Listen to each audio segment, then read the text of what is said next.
Meanwhile, students across the country are performing worse than their peers were 10 years ago. That's according to new test score data released just yesterday by the Educational Opportunity Project at Stanford University. Compared with a decade earlier, reading scores are down 83%, math scores by 70%. Not all of these changes can be attributed to the pandemic. Between 2017 and 2019, students lost as much ground in reading as they did during the pandemic, and reading scores continue to fall at a similar rate through 2024. Joining us now, the founder of Harlem Village Academies, Dr. Deborah Kenny. She's the author of the new book, The Well-Educated Child: How the Principles and Practices of Quality Thinking, Agency, and Ethical Purpose Cultivate Deeper Learning, now a New York Times bestseller. Deborah, congratulations. Great to see you.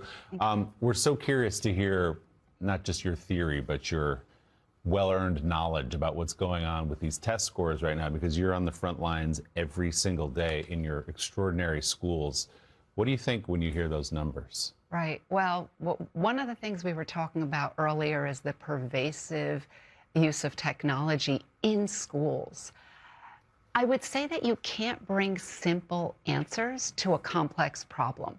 You know, off the top of my head yesterday, when I got the call, hey, come in tomorrow, I was able to jot down 15 different strategies we use, just off the top of my head. There's so much that goes into running a great school. Having said that, the pervasive use of phones and computers in schools has got to be replaced with reading. So that instead of a culture that is focused on how to have kids using computers in every single classroom, set them aside and create a culture among everyone in the school. How are we going to get kids passionate about reading? Now, we had the former head of the Gates Foundation walking through our high school, and he said, I've been to thousands of schools. I've never seen such a low-tech school. We are a big believer in notebooks, not Chromebooks. And when you think about it, if everything is about the quality of student thinking, thinking is elicited and developed through writing and speaking, academic discourse, not through being on computers. All right, so here's my question. Because the students in your schools are so impressive, and there is probably, you hope to transfer that around the country. Right. And at the same time, I'm wondering, how do you take education into the future where technology is inevitable?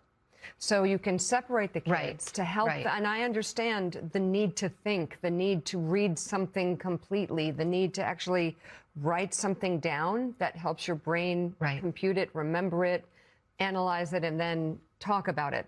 And at the same time, I'm thinking of when I was talking to the head of NVIDIA, and he said, by the time our kids have kids, kids will all have an AI. Every single one of them, or many of them, will have an AI that will answer all of their questions throughout the day.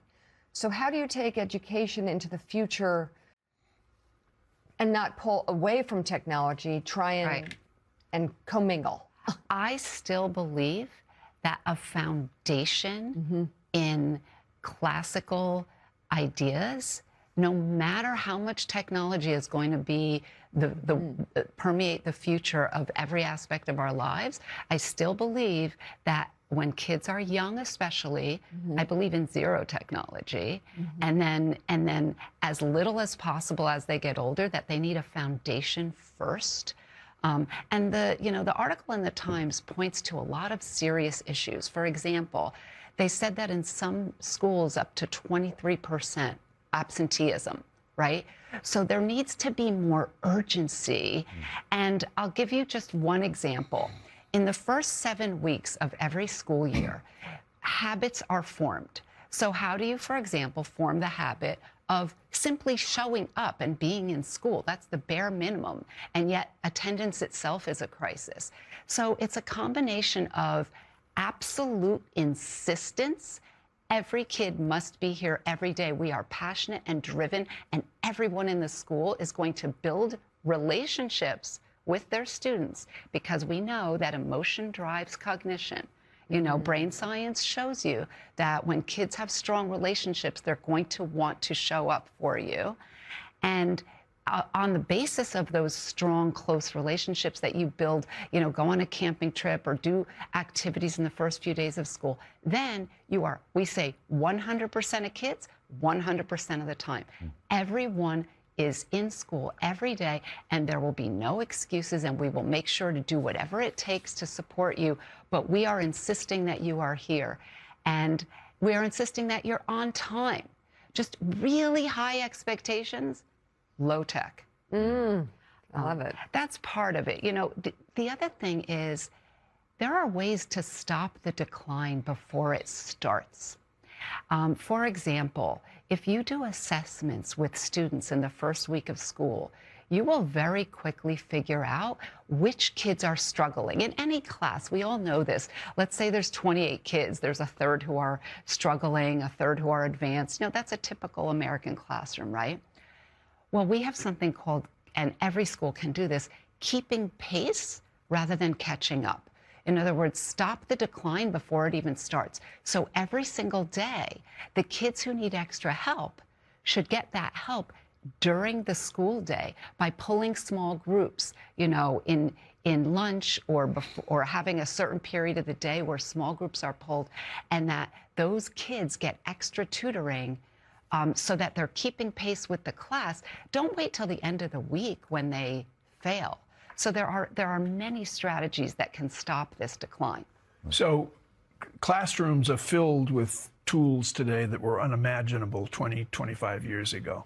Do you use a tool like this, an actual book? We were talking about, yeah, we've been talking about that for a long time.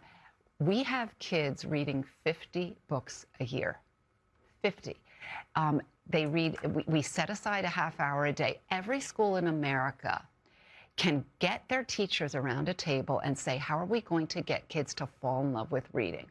And there are ways to do it. You know, I talk about it in my book, The Well-Educated Child, about how we spent every Friday. I would meet with teachers because teachers have much more wisdom than a lot of people give credit to. In other words, trust your teachers. Every Friday we would sit around a table and I'd say, what should we be doing more of? What should we be doing less of? How are we going to get the kids to fall in love with reading? And dozens of ideas come up. For example, you say to a kid, oh, you liked Harry Potter? How about Chronicles of Narnia? You find out what they're interested in. If you read the first chapter of a really interesting book and get them hooked, then they're going to want to read it more at home. If you don't allow cell phones in school, which you absolutely must, then they're, you know, giving them more time for reading. But it's creating a culture where everybody in the school, the teachers, but also all the staff, is rallied around these high expectations and passion for reading. Best-selling author, founder of Harlem Village Academies, Dr. Deborah Kenny, thank you very much for coming in. Appreciate it. You know, I want to actually thank you because I think there's a lack of urgency around this crisis that the article pointed out, and it is a moral outrage. And the fact that Morning Joe is continuing to highlight this, just because it's a slow-moving crisis, it's still critical that we focus on it.